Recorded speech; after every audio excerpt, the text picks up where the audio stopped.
What if your town woke up one morning and the sun never rose again? It began on an ordinary Tuesday, the kind of day that should have been painfully normal. Tom Harlow, a history teacher at the local high school, was the first to notice that something was wrong. His alarm clock blared at 6:15, the same as always, and he groaned as he swung his legs over the edge of the bed. He shuffled across the hardwood floor to the window, tugged the curtain aside, and waited for the pale glow of dawn to sting his eyes. But outside, the world was swallowed in an ocean of black. No grays, no purples, no thin orange line warming the horizon, just a sky that looked heavier than it had any right to be, a ceiling of ink pressing down on the town. He frowned and tapped his watch. 6:17, sunrise should have been creeping in by now. Maybe heavy clouds? Maybe a storm front?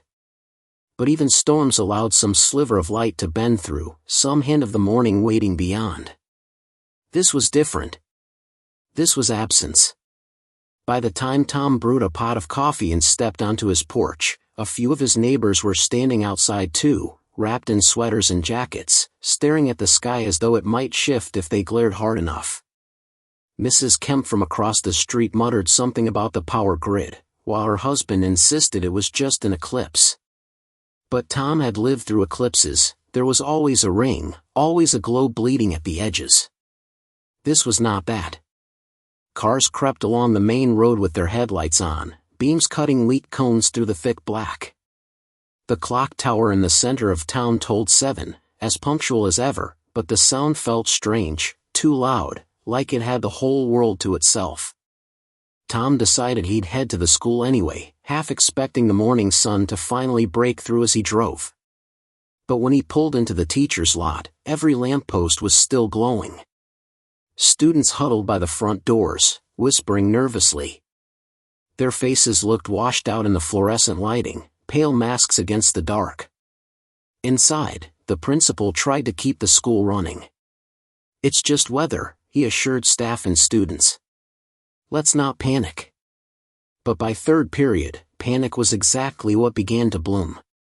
Parents arrived early, demanding their children back. The internet flickered, then cut out entirely. Radios sputtered with static, no news channels broadcasting. By noon, the town had accepted a terrifying truth: the clocks were moving forward, but the day was not. The sun wasn't late. It simply wasn't coming.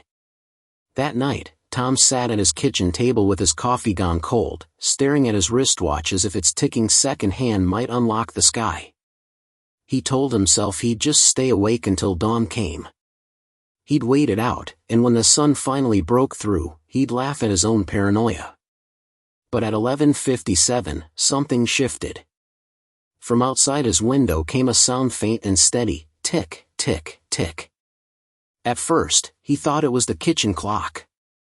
But the rhythm was too loud, too deliberate, echoing faintly like it was moving through the walls themselves. He followed the sound into the hallway.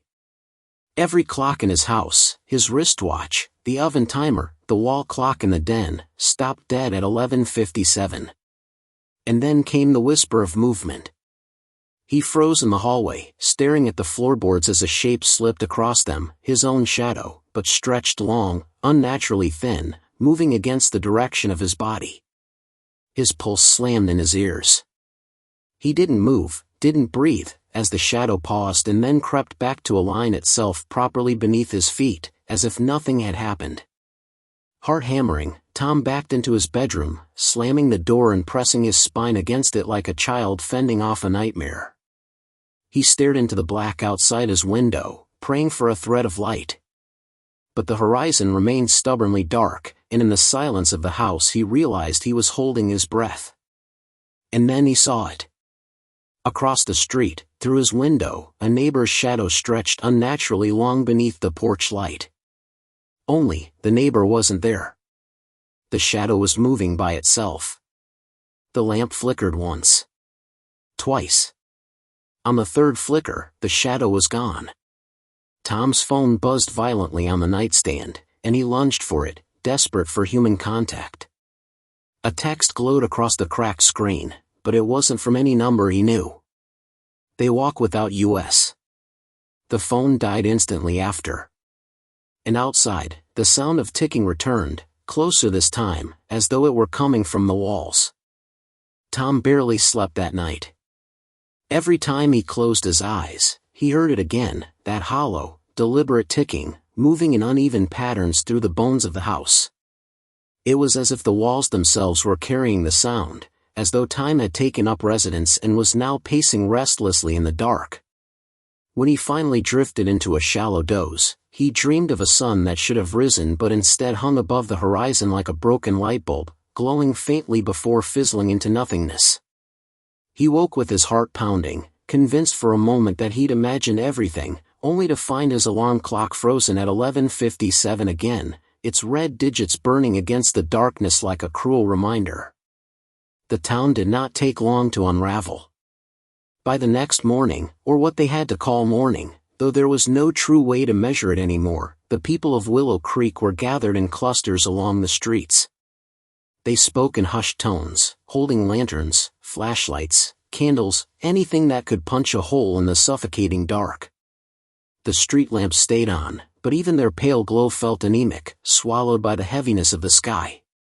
Children clung to their parents' legs, confused and frightened, while shopkeepers unlocked their doors with trembling hands, pretending that business could continue as usual. By noon, the first disappearance happened. It was Mary Castor, the waitress at the diner everyone knew. She had been pouring coffee for 2 truck drivers when the lights inside flickered, dimmed, and surged back to life. The men swore they had seen her shadow stretch unnaturally long across the counter before she screamed once, and then she was gone. Not gone in the way people left a room, but gone in a way that left no trace at all. Her apron crumpled on the floor, her shoes left neatly where she'd been standing, but of Mary herself there was nothing, except for a stain of darkness burned into the linoleum. A shadow, frozen like a scar. When the sheriff arrived, the diner was crowded with gawkers, all pressing forward to see the mark. The shadow didn't behave like a normal absence of light. It was darker than dark, so deep it seemed to pull the eyes toward it, a hole etched into reality itself. One man swore he saw it move, twitching at the edges like a living thing, until others dragged him back and told him to stop staring. That's when the fear truly took root.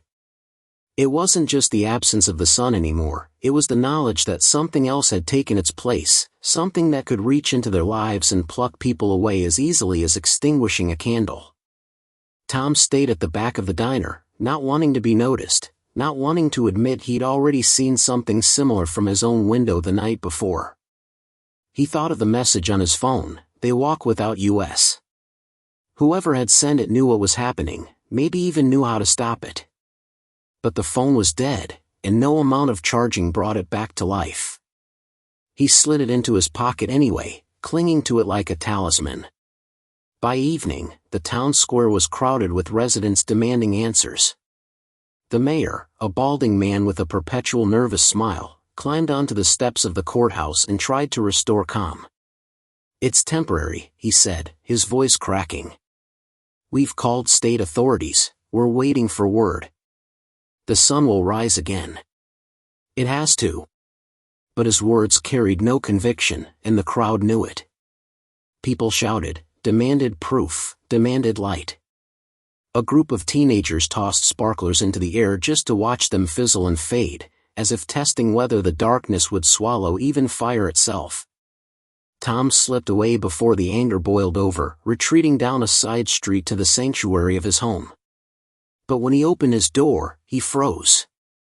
His living room was filled with the smell of burnt matches, sharp and acrid. The lights were off, though he'd left them on. And on the far wall, faint and wavering, was a shape. A shadow.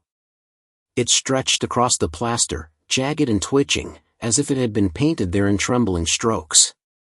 Tom's breath hitched. He didn't move. The shadow's outline was vaguely human, but distorted, as if its limbs had been pulled too long, its head tilted at an impossible angle. It clung to the wall like a smear of oil, yet there was nothing in the room to cast it. Slowly, very slowly, Tom stepped back toward the door. The wood creaked beneath his heel. At that sound, the shadow twitched violently, its head jerking as though it had heard him. The room dropped 10 degrees colder. Tom bolted, slamming the door behind him, sprinting down the porch steps with his heart hammering in his throat. He didn't stop running until he reached the edge of town, where the old fields began and the dark stretched unbroken for miles. He bent double, hands on his knees, gasping for breath, his ears straining for any sound that might mean the thing had followed him. And then he heard it, tick, tick, tick, faint but steady, drifting through the night air like a reminder. The sound of clocks, though none were nearby. When Tom straightened, his eyes caught something in the distance. Out beyond the fields, on the farthest hill, a glow was pulsing faintly against the horizon. Not the sun, not daylight, but something else. A sickly yellow light, throbbing like a dying heartbeat. He wasn't the only one who saw it. A cluster of figures had gathered near the road, staring out at the glow with the same hollow fear etched into their faces. Among them was the sheriff, pale and grim. "Looks like it's calling us," the sheriff muttered, not looking at anyone in particular. "Question is, do we answer?" The crowd murmured, some stepping forward as though drawn, others backing away as though to flee. Tom remained frozen, torn between terror and the inexplicable pull of the light. The horizon pulsed again, brighter this time, as though it had heard the sheriff's words and was daring them to come closer. And from behind Tom, carried on the cold air, came a whisper not meant for human ears. "Midnight is coming." Tom didn't remember deciding to follow the glow. One moment he was standing there on the cracked asphalt, heart still racing from the shadow he'd seen in his own home, and the next his feet were carrying him across the frost-stiff fields with the others. It was as if the light had sunk a hook into his chest, reeling him forward with invisible string. He glanced at the sheriff walking just ahead of him, his jaw clenched tight, his flashlight beam bouncing weakly over the dirt.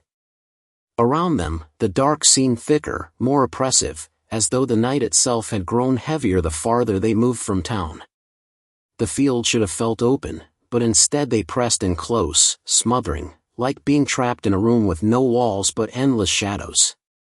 The glow on the horizon pulsed again, brighter now, a heartbeat no one could ignore. The group grew quiet, each step crunching softly in the dead grass. Nobody wanted to break the silence, not after the voice they'd all heard whisper through the air, "Midnight is coming."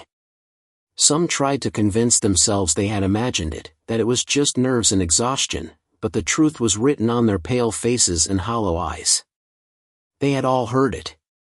After what felt like an hour of walking, they reached the crest of the hill, and the sight that met them drained the air from Tom's lungs.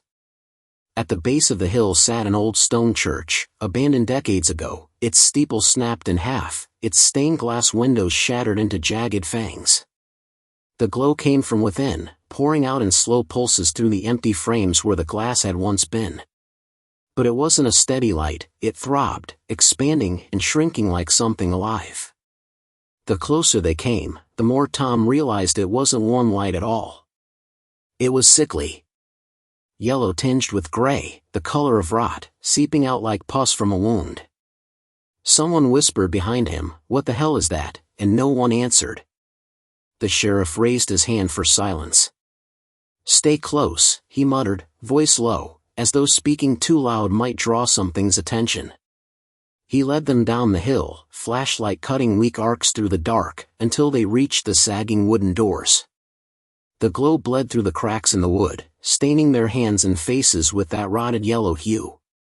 Tom's stomach turned as he reached out instinctively, touching the door. It was warm, too warm for a night that had grown colder by the hour. He snatched his hand back, bile rising in his throat, and in that moment the glow inside surged, as if it had felt him. Then came the sound. Tick, tick, tick. Not faint this time, but loud, echoing from within the church walls. The noise of countless clocks, ticking in unison, yet staggered enough to scrape at the nerves. It wasn't a natural ticking, though. It carried weight, pressure, like every tick was dragging something invisible closer and closer to them. "Open it," someone whispered hoarsely from the group. "We have to see." The sheriff hesitated, eyes darting to the faces around him. Then, with a grim nod, he shoved the doors open. The glow exploded outward, momentarily blinding them. When Tom's eyes adjusted, his breath caught in his throat. Inside the church, the walls were lined with clocks. Dozens, maybe hundreds, of clocks, grandfather clocks, wall clocks, mantel clocks, even wristwatches nailed to the boards, all frozen at the same exact time. 11:57, every single one. The hands were still, but the sound of ticking filled the space, rattling the air as if the noise came not from the clocks themselves, but from the bones of the building. And in the center of the church, where the altar once stood, there was a shadow. It wasn't cast by anything. It stood there on its own, a silhouette without substance, flickering faintly like smoke trapped inside a glass jar. The glow came from behind it, throbbing brighter with every tick, pushing its edges wider, sharper. Tom's knees weakened. He realized with dawning horror that the shadow wasn't still, it was growing. Slowly, deliberately, like a stain spreading through cloth. Someone screamed. It was the sheriff. His flashlight slipped from his hand, clattering to the ground, and in that weak beam of light Tom saw why. The shadow on the altar had stretched, reaching across the floor, and was now touching the sheriff's boots. He stumbled backward, trying to pull free, but the shadow clung to him like tar, dark tendrils curling around his ankles, pulling him toward the altar. The others bolted for the door, panic breaking the thin thread of courage that had held them together. Tom staggered back too, but his gaze was locked on the sheriff, who clawed at the ground, his fingernails peeling as he tried to dig into the wooden planks. The shadow dragged him slowly, inexorably forward. And then Tom saw the sheriff's shadow, his real one, detach from his body. It peeled away from the floor like a sheet of paper lifting in the wind, rising up to meet the thing at the altar. The sheriff's scream cut off as his body went limp, collapsing in a heap while his shadow fused with the larger darkness, swallowed whole. The ticking grew louder, faster. Every frozen clock face seemed to tremble on the walls. And then the glow pulsed once more, violent, blinding, and the sheriff's body was gone. Nothing remained but a new shadow etched into the floor where he had lain, burned into the wood like a permanent scar. Tom stumbled backward, choking on his breath. His mind screamed at him to run, but his legs moved sluggishly, as if the air had turned to syrup. He managed to stagger through the open doorway, colliding with the others outside. They were already fleeing up the hill, their lanterns bobbing wildly, their faces pale masks of terror. Behind them, the church doors slammed shut with a deafening crack, as though the building itself had rejected their presence. The glow dimmed until only darkness remained, and the ticking faded into silence. Tom fell to his knees, gasping, his stomach twisting violently. He had just seen a man's shadow ripped from him and devoured, his very essence absorbed into something far older and hungrier than any of them could understand. And in the distance, faint but undeniable, a bell began to toll. Once. Twice. Thrice. Each toll sank into their bones, rattling their teeth, reverberating through their skulls.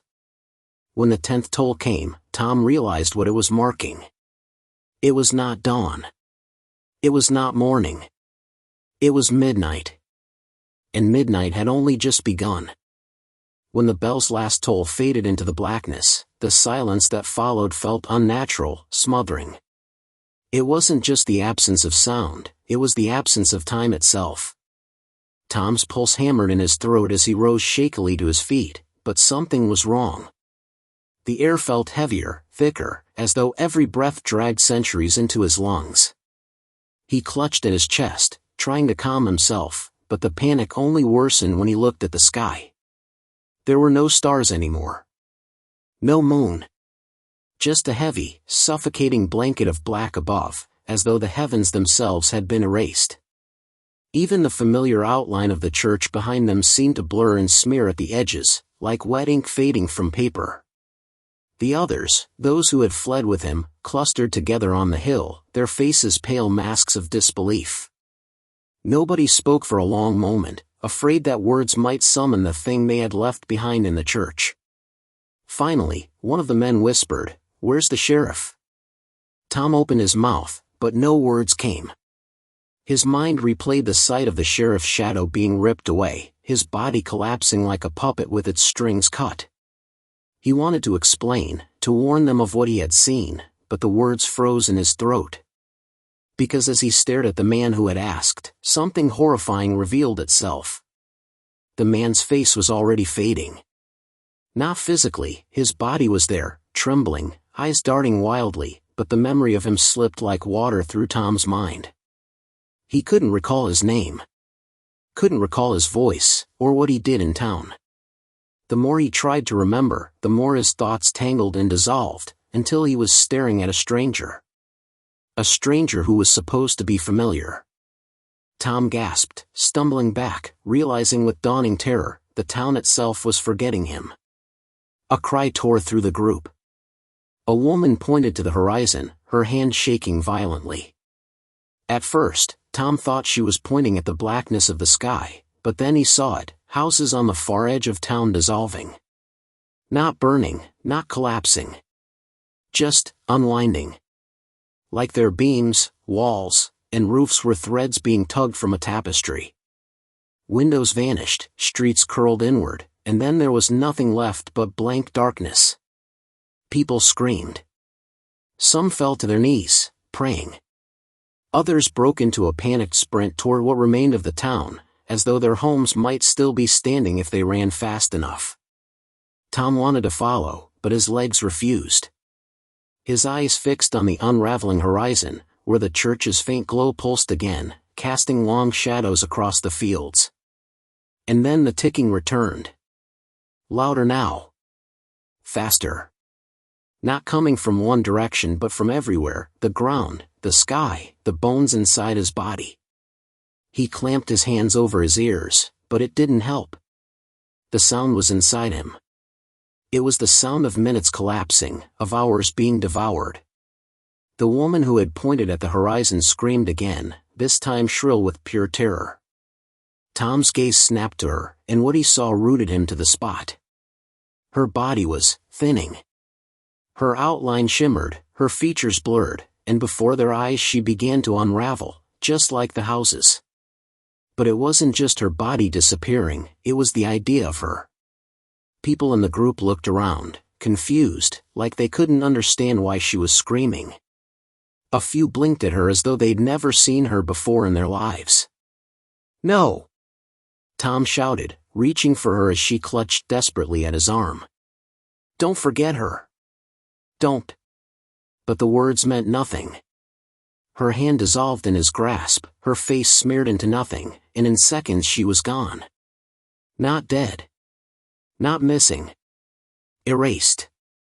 Tom staggered back, his breath ragged, bile rising in his throat. He realized with cold horror that the house wasn't just swallowing people, it was swallowing time. The past, the memories, the very proof of their existence. And then he understood why every clock in the church had been frozen at 11:57. Time hadn't stopped. Time was being rewound. "God help us," someone muttered hoarsely, dropping to his knees. "It's taking everything." The group fell apart after that. Some ran back toward the town, chasing ghosts of lives that no longer existed. Others collapsed where they stood, sobbing or praying. Tom stumbled forward, his legs trembling, his mind fractured between fight and flight. The only thing that remained clear was the pulse of light from the church, steady, beckoning, like a heart beating at the center of a corpse. The tolling bell rang again, though this time it was deeper, heavier, each strike pulling at the marrow of his bones. It wasn't marking midnight anymore. It was marking the hours that had already been lost. And as the 12th toll thundered through the void, Tom realized something that made his blood freeze. He could no longer remember his mother's face. Not her smile. Not her voice. Not even her name. The house hadn't touched him yet. but it was reaching for him all the same, one memory at a time. Tom stood in the thick, oppressive blackness, his breath ragged, his mind teetering on the edge of panic. The memory of his mother, her warm laugh, the way she hummed while cooking, the feel of her hand when he was a boy, was gone, erased as if it had never existed. He clawed at his own mind, desperate to pull it back, but the harder he tried, the more he realized there was nothing left to recall. It was like trying to catch smoke with bare hands. For a moment, he nearly collapsed under the crushing weight of it, his body trembling as though his bones were vibrating with the same ticking that haunted the air around them. A cold wind swept across the hill, carrying with it whispers. They weren't carried by voices in the ordinary sense, no mouth spoke them, but they seeped into his ears like gas, winding through his mind. You will forget. You will forget. The words slithered into him, entwining with his thoughts until he didn't know if they were coming from outside or if they were already his own. The others heard it too. He could see it in their faces, the way their eyes darted wildly, their lips quivering as if they were repeating words they hadn't meant to say. One man dropped to the ground, covering his ears, screaming that he didn't want to forget his children.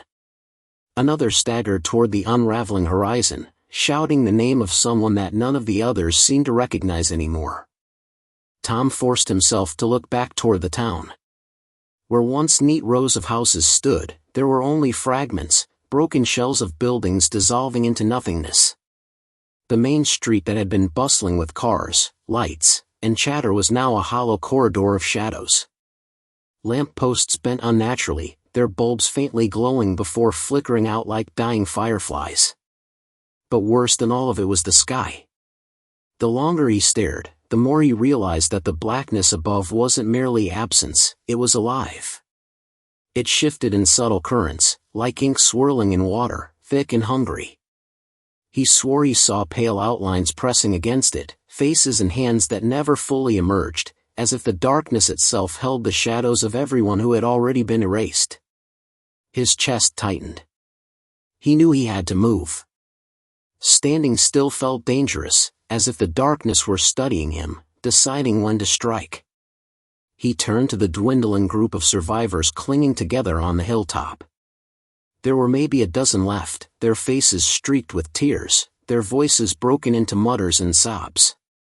He could see the fading already creeping through them, details of their faces growing less distinct, eyes dulled, expressions slipping into blankness like wax figures melting. If they didn't act soon, they wouldn't just die, they'd never have existed. We can't stay here, Tom said, his voice trembling but urgent. It's pulling us apart. Every second we wait, it takes more. His words carried across the silence, but for a moment, nobody responded. Then an older man with a crooked back and glassy eyes shook his head. Where do you think we can go? The man asked bitterly. His voice was flat, resigned, as though he already knew his fate. The sun won't come. It's never coming back. Tom wanted to argue, to insist that something could be done, but even as he tried to summon the words, the bell from the church tolled again. The sound was deeper this time, slower, dragging, as though time itself were groaning under some immense weight. Every toll seemed to pull at his ribs, his skin, his mind. He staggered, gripping his temples. The old man's eyes rolled back, his body convulsing violently before collapsing into the grass. The survivors gasped, some reaching toward him, others stumbling back in fear. Tom knelt beside the body, shaking him, begging him to wake, but his skin was already softening, his features smearing. In less than a minute, there was nothing left but a heap of clothes and the faint shadow of where he had lain. Panic swept through the group. One woman clutched Tom's arm, nails digging into his skin, her wide eyes locked on his. Why you, she whispered. Why are you still here? Why hasn't it taken you yet? Her words cut deeper than she knew. Tom didn't have an answer. He didn't know why he still remembered his own name, why he hadn't collapsed into shadow like the sheriff, like the woman, like the old man. But something inside him stirred, a memory that wasn't yet gone. The church. The glow of its clock face, pulsing like a heartbeat. The way the darkness seemed to spread outward from it, but also the way the tolling bell seemed to anchor what little remained. He looked at the survivors, their faces desperate, pale, trembling in the dark. "We go back," he said, the words almost choking him as he forced them out. "We go back to the church. Whatever this is, it started there. If there's an answer, it's in that house of God." The group erupted into cries of protest. Some begged not to return, insisting the church was cursed. Others shook their heads, muttering that there was no point. But as the silence pressed closer, as the sky rippled with shadows and another building in the distance unraveled into dust, they knew he was right. Staying meant being erased. Moving meant at least a chance. So, against the pull of dread that nearly broke their bones, they turned back toward the church. The walk down the hill was torture. The road they had taken before was already gone, swallowed by black. They had to cut across the grass, the blades damp and cold as though touched by unseen dew. Every step echoed strangely, like walking through a hollow chamber, and Tom swore he felt the ground breathe beneath his boots. The survivors whispered prayers, clutched hands, or fell silent, afraid even their voices might draw the shadows closer. And then, as they neared the town square, Tom saw it. The church loomed taller than before, its windows glowing faintly from within. The doors, once shut, were wide open now, spilling a dim golden light across the steps. The bell tower rose like a skeletal finger into the ink-black sky, its bell swaying slowly though no wind stirred it. Each movement sent out another toll, not just in sound but in sensation, a tremor that rattled the bones and pulled at memories. Tom stopped at the edge of the square, staring at the open doorway. A chill cut down his spine. The church wasn't simply waiting for them, it had been expecting them. Behind him, someone whispered, "What if going in is what it wants?" Tom turned, his jaw tight, his stomach knotted. "And what if staying out here means we vanish before we ever find out why?" The group hesitated, caught between their terror and their desperation. Tom stepped forward, forcing his legs to move even as every nerve screamed for him to stop. The golden light spilled over him, warm against his skin yet unnatural, too steady in a world swallowed by black. He placed one hand on the open door. The wood was warm. Beating. Like the pulse of a living thing. And then, from inside, he heard something worse than the tolling bell. He heard his mother's voice. Calling his name. Tom froze, his hand still pressed against the pulsing wood of the church door, his heart hammering like the tolling of the bell above. The voice that had slithered from the golden glow inside wasn't a trick of his imagination, it was his mother's. He could hear her clearly, as though she were standing just a few steps away, her tone soft, coaxing, and terrifyingly familiar. "Tommy, come inside. I'm here. I never left you." For a moment, his throat clenched. Every fiber of his being screamed to rush through those doors and seize the chance to hear her laugh again, to see her face, to undo the erasure that had stolen her from his mind. But beneath the sweetness of her call was something sour, something hollow, as though the words themselves were stitched together from scraps of memory rather than a living voice. It was the kind of imitation that only becomes more grotesque the longer you listen to it. The survivors behind him shifted nervously, their murmurs spilling into the thick air. One woman whispered, "Do you hear that? That's my husband. He's in there." Another man sobbed into his hands, muttering that he could hear his little girl singing her favorite lullaby. The glow of the church was pulling at them all, offering pieces of what had been stolen, dangling them like bait before the starving. Tom clenched his fists and forced himself to turn back toward the group. "Listen to me," he hissed, his voice sharp, urgent. "That's not them. It can't be. We buried them. We lost them. Whatever's inside, it's using what we've forgotten to lure us." But even as he spoke, he knew the words rang hollow. The promise of what waited inside was too intoxicating, too cruelly perfect. He could see the yearning in their faces, the desperate hunger in their eyes. They were teetering on the edge of surrender. Another toll of the bell broke through the night, deeper now, the vibration rolling through their bones like thunder. The ground seemed to shudder beneath them. Tom's hand was still on the door, and this time he felt it pushing back. Not simply beating, it was breathing. Each pulse grew stronger, matching the rhythm of his heart until he couldn't tell where he ended and the church began. He swallowed hard and pulled the door open. The glow spilled outward, warm and golden, chasing back the edges of the black. For a moment, it felt almost safe, almost holy. But as Tom stepped across the threshold, he realized the light didn't come from candles or lanterns, it came from the walls themselves.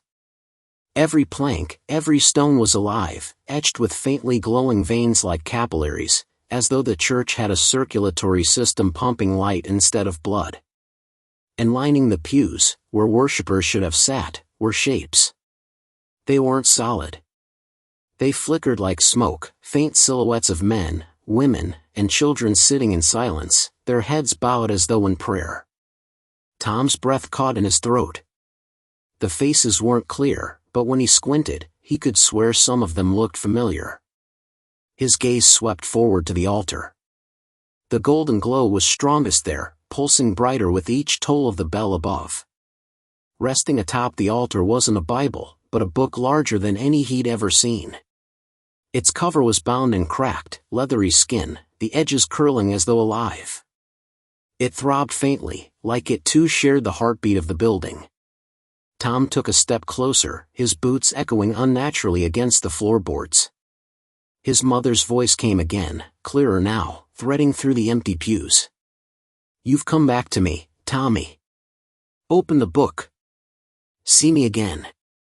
He shook his head violently, gripping his temples. It wasn't real.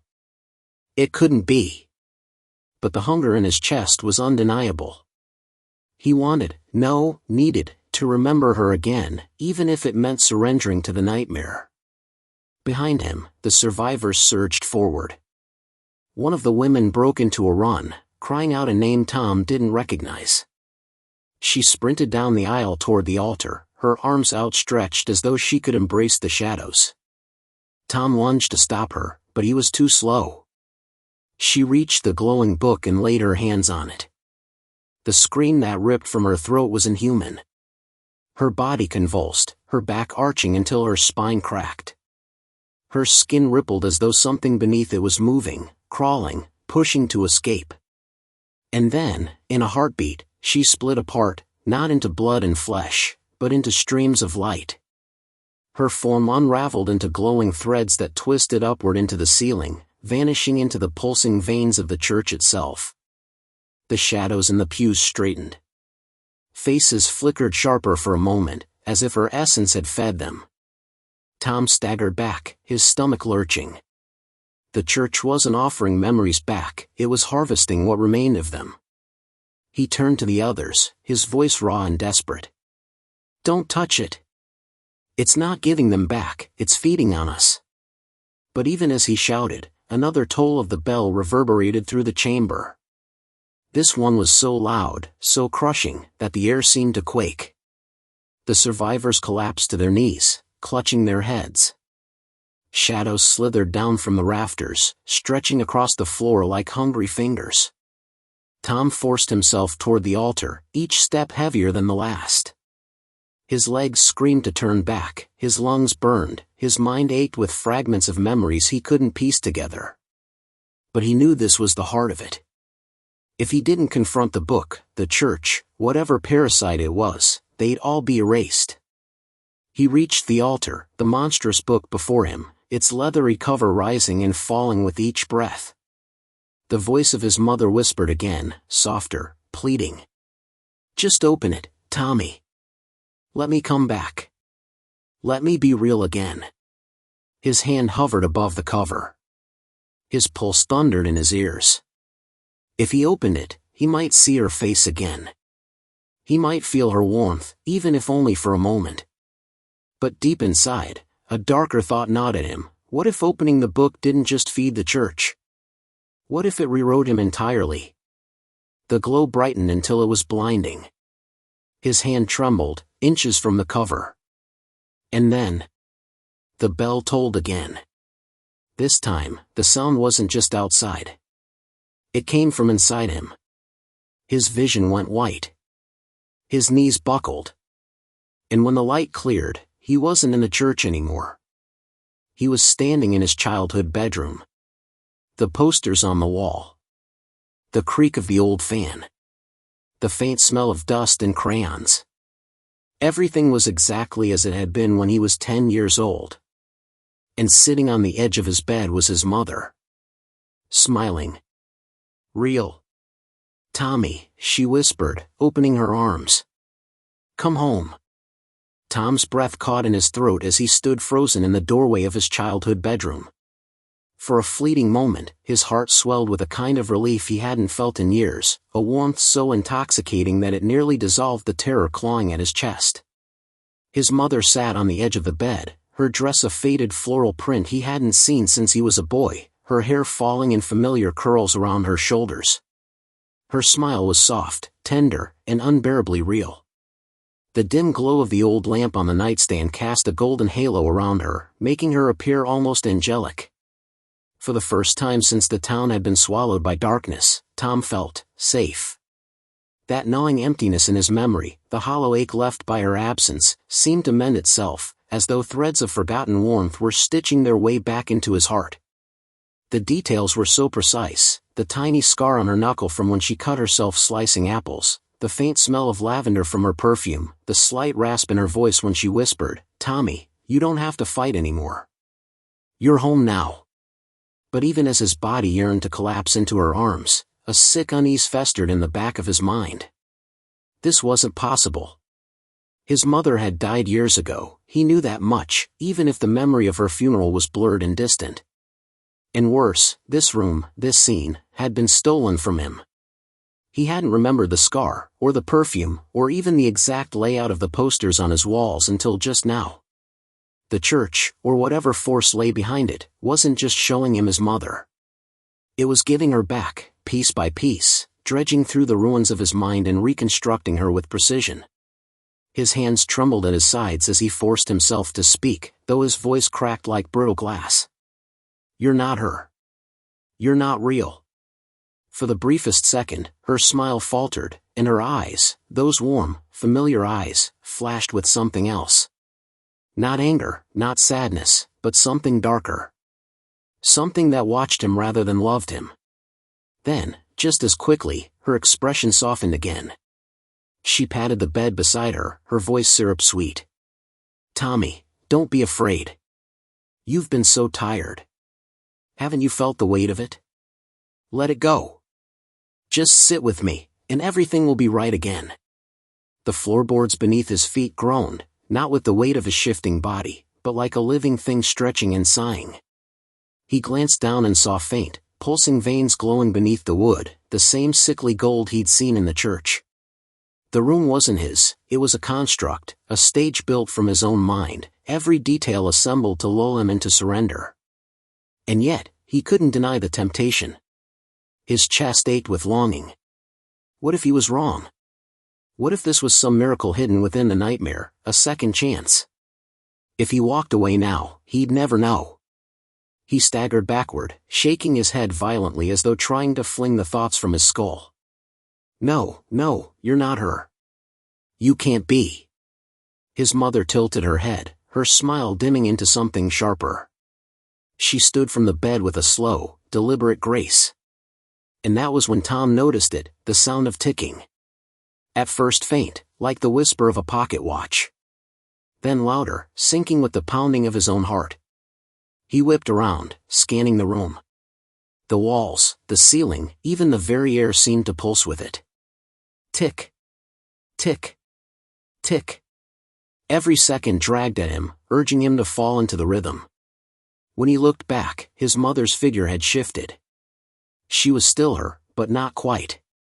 Her movements were too smooth, too fluid, as if her limbs weren't bone and muscle but something elastic. Her smile stretched unnaturally wide, showing too many teeth. Her eyes shimmered with the glow of the veins crawling beneath the walls. "Stay with me," she crooned, though her voice was layered now, his mother's tone wrapped in another, something ancient, low, and commanding. "If you leave, you'll forget me forever. Is that what you want? To lose me again?" The words struck like daggers. Forget her forever. The phrase alone made his knees weaken. Was that the real threat? That if he turned his back, if he resisted this false image, the church would consume even the scraps of her he still carried?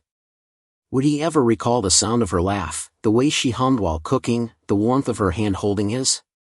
Or would she be gone completely, devoured into nothing? He pressed his palms against his temples, groaning. The air thickened, his lungs straining to draw in breath. Around him, the posters on the walls began to warp. The smiling faces of cartoon characters twisted into grimacing masks. The ceiling fan above creaked, its blades elongating like skeletal fingers reaching downward. The bed groaned, its frame bending, wood stretching as though alive. His mother, or the thing wearing her skin, stepped closer. Each step made the room shudder, dust spilling from the ceiling as though the entire memory were straining under her weight. She reached out her arms, her voice vibrating now with a hypnotic power that threatened to break him. "You've already lost so much, Tommy. Don't lose me too. Just one step, and you'll never be alone again." Tom's breath came in ragged gasps. His vision blurred, not from tears, but from the oppressive glow filling every corner of the room. He staggered backward toward the door, but when his hand reached for the knob, it wasn't there. The door had melted into the wall, leaving him trapped inside. Panic seized him. He spun, fists slamming against the wall where the door should have been, but the wood absorbed the blows like flesh. Veins lit up beneath the surface with every strike, and the tick-tick-tick of the unseen clock grew louder, faster, until it was all he could hear. His mother's figure loomed closer now, her shadow stretching impossibly wide across the warped floor. Her smile had transformed into a gaping maw, her teeth gleaming sharp and endless. And still, beneath the horror, her voice whispered like a dagger pressed to his heart, "Don't leave me again, Tommy." Tom dropped to his knees, his body trembling as though the very air had turned to lead. He wanted to fight, to scream, but the weight of her presence crushed him. His hand brushed against the floor, and for a split second, he felt it. Not the smooth wood of his bedroom, but the cold, cracked surface of the church altar. The illusion faltered. The room flickered like a broken film reel. The posters rippled into stained glass, the fan into a chandelier, the bed into the glowing altar. His mother's form sputtered between the woman he remembered and a towering, faceless figure draped in shadows, its mouth opening wider than humanly possible. And then, with a sound like shattering glass, the bedroom collapsed around him. Tom was back in the church, his body sprawled at the altar, the monstrous book still before him. The survivors lay scattered on the floor, their faces pale, their eyes vacant, as though they'd been drained of something vital.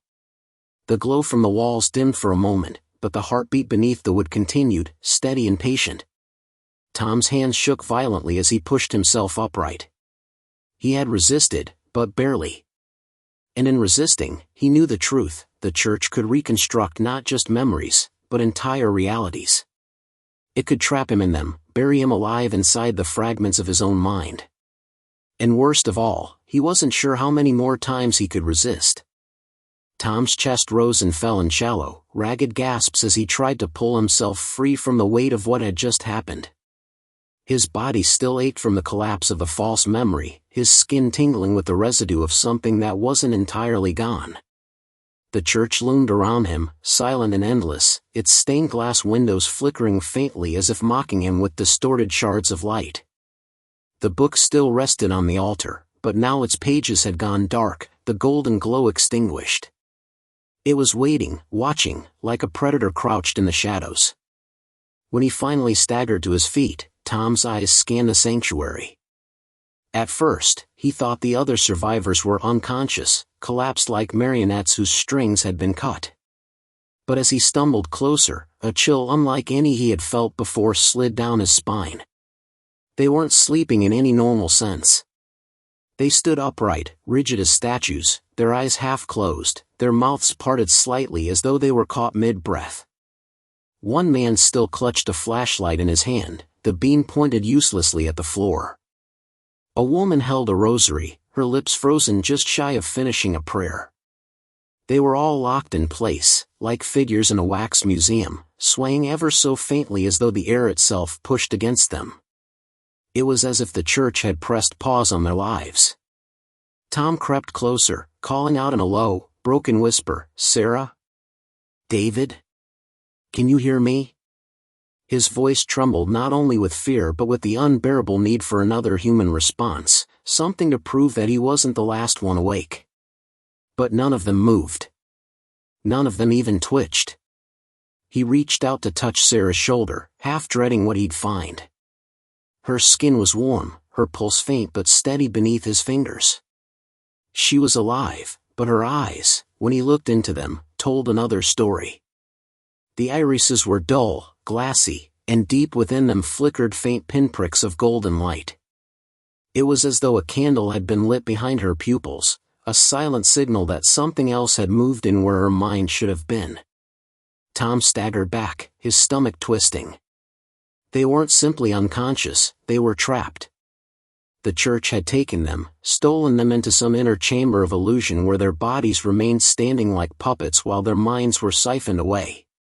He was the only one left with his thoughts intact, and even that felt like a temporary condition.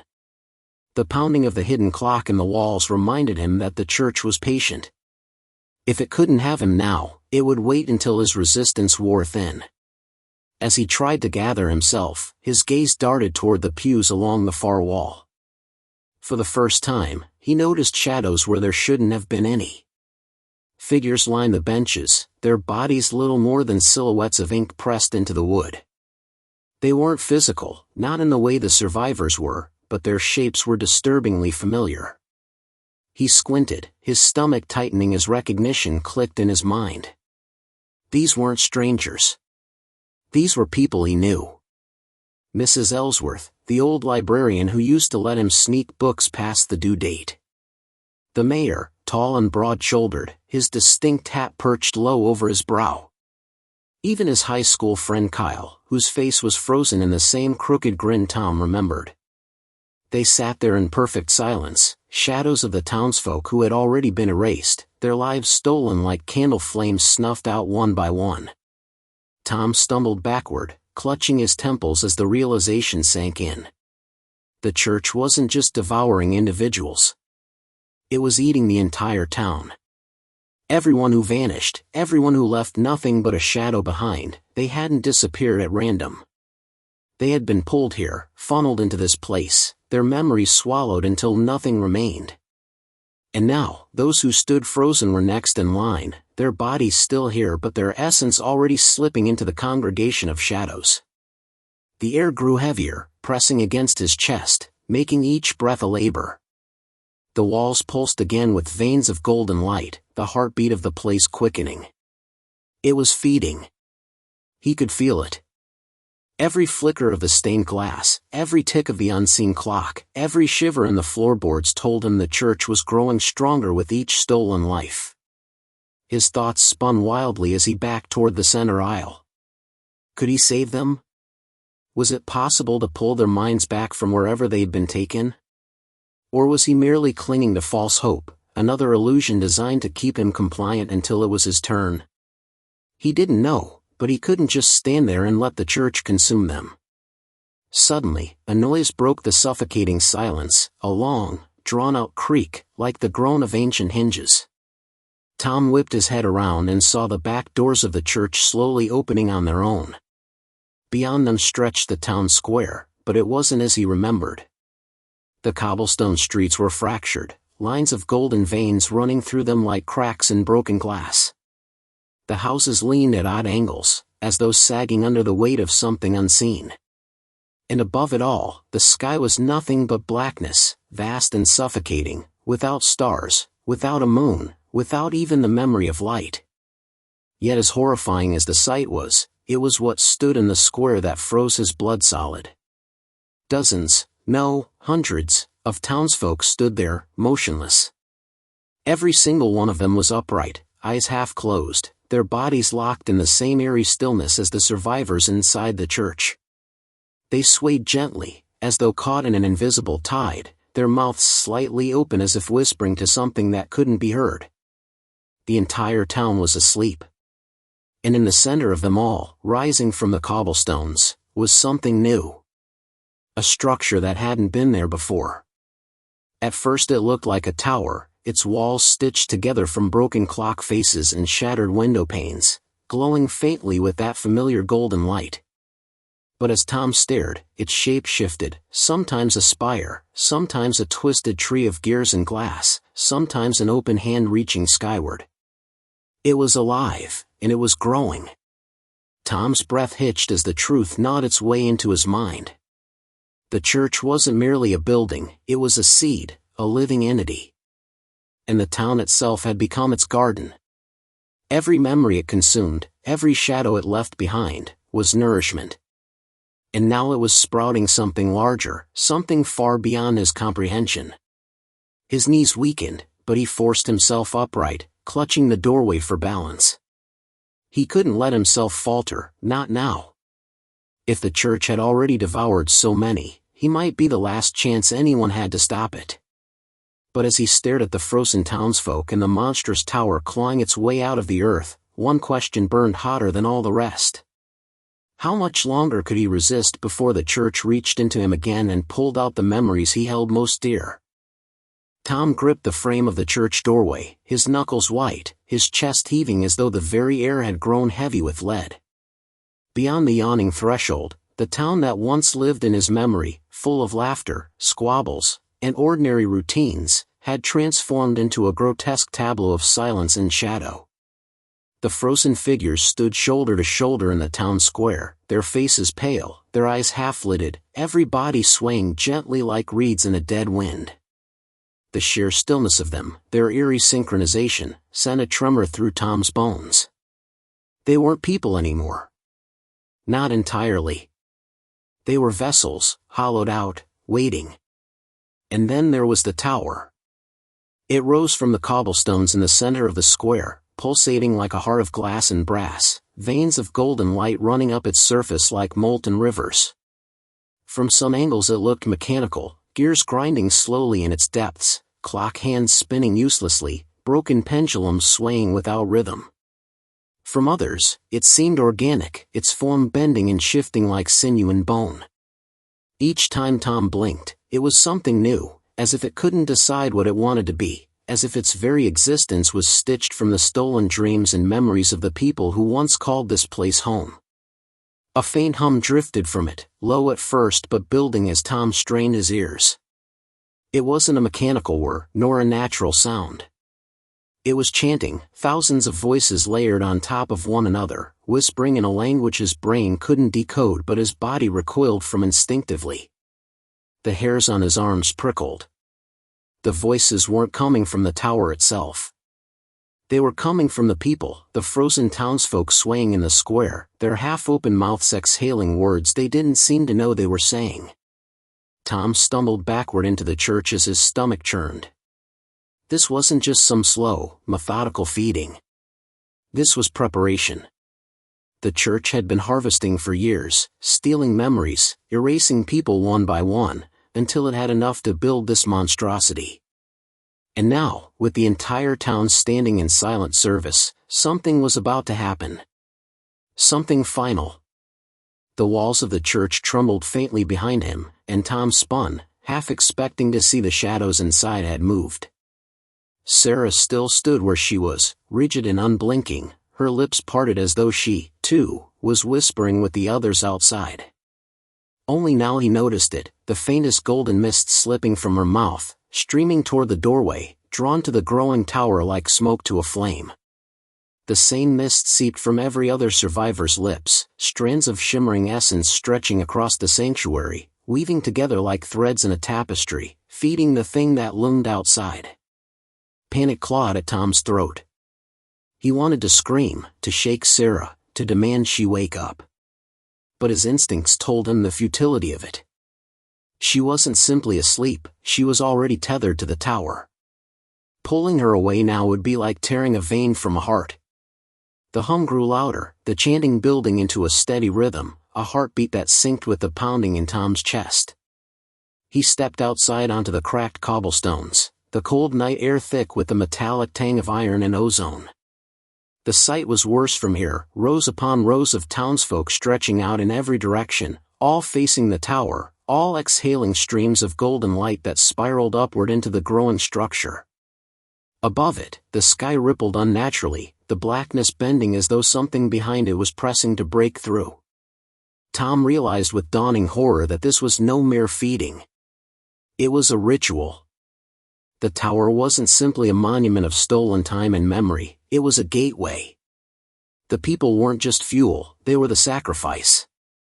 He pressed a hand to his head, the pounding unbearable, flashes of strange visions breaking through his mind. He saw an endless darkness filled with ticking gears larger than mountains, grinding eternally in silence. He saw figures, faceless and hollow, drifting like moths into the churning machinery, dissolving as they were swallowed whole. And through it all, he heard a question whispered again and again. What are you without your memories? The words weren't his own, but they slithered inside him, uncoiling around his thoughts like serpents. His memories flickered at the edges, his father teaching him to ride a bike, the way Sarah used to laugh when he told a bad joke, the sound of rain against his childhood bedroom window. They came and went like sparks, nearly extinguished before he could grasp them. The tower was reaching for him now, tugging at his essence as it had tugged at the others. Tom dropped to his knees, clutching his temples, fighting to hold on to himself. No, he hissed through gritted teeth, his voice shaking. You don't get to take me. But the tower pulsed, answering his defiance with a throb of golden light so bright it seared his eyes. The chanting grew deafening, the townsfolk's whispers weaving into a single unified voice that reverberated in his bones. And then, like a blade cutting through the noise, a single thought forced its way into his mind, not his own but clear as day. The feast begins at midnight. Tom's eyes snapped to the frozen clock tower above the square. Its hands pointed to 11:45. 15 minutes until the ritual reached its crescendo. 15 minutes until whatever lay behind the black sky pressed its way into this world. And 15 minutes until every last memory Tom had would be devoured, leaving him an empty shell like the others. He staggered to his feet, his legs weak but fueled by a single, desperate truth: he was out of time. If he didn't act now, if he didn't find a way to shatter the ritual, the town, his family, he himself would all be gone. But as he looked back at the church, its walls glowing faintly with golden veins, another chilling thought struck him. The book. The cursed, glowing book on the altar. It was the seed, the root, the thing that had birthed all of this. If he could destroy it, maybe, just maybe, the tower would collapse, the chant would break, the people would return. Yet even as the idea flickered in his mind, a doubt twisted in his gut. What if destroying the book didn't free them but damned them instead? What if the book wasn't just a parasite but the only thing keeping their stolen memories tethered to this world? The church pulsed again, the tower groaned, and the chanting rose higher. Tom had only minutes left to decide. The clock tower groaned as its broken gears began to churn, the sound echoing across the square like bones grinding together. Tom's heart thundered in his chest as he stared at the hands frozen at 11:45. The golden light from the pulsating tower illuminated the cobblestones, stretching long, distorted shadows across the faces of the townsfolk. Their mouths moved in perfect unison now, the whispers no longer whispers but a rising tide of syllables that clawed into the marrow of his bones. It wasn't just a chant anymore, it was a command, a demand to release something vast, ancient, and hungry into the world. Tom stumbled backward into the church, slamming the heavy wooden doors shut behind him. His breath came ragged, the metallic stench of the tower clinging to his throat. Inside, the glow from the book on the altar had grown brighter, spilling like molten sunlight across the pews. It wasn't just glowing, it was pulsing, throbbing in sync with the tower outside, as if the two were connected by some unseen artery pumping life back and forth. Every pulse stole a little more of Sarah's breath, a little more of her essence, until the golden mist leaving her lips thickened into a steady stream.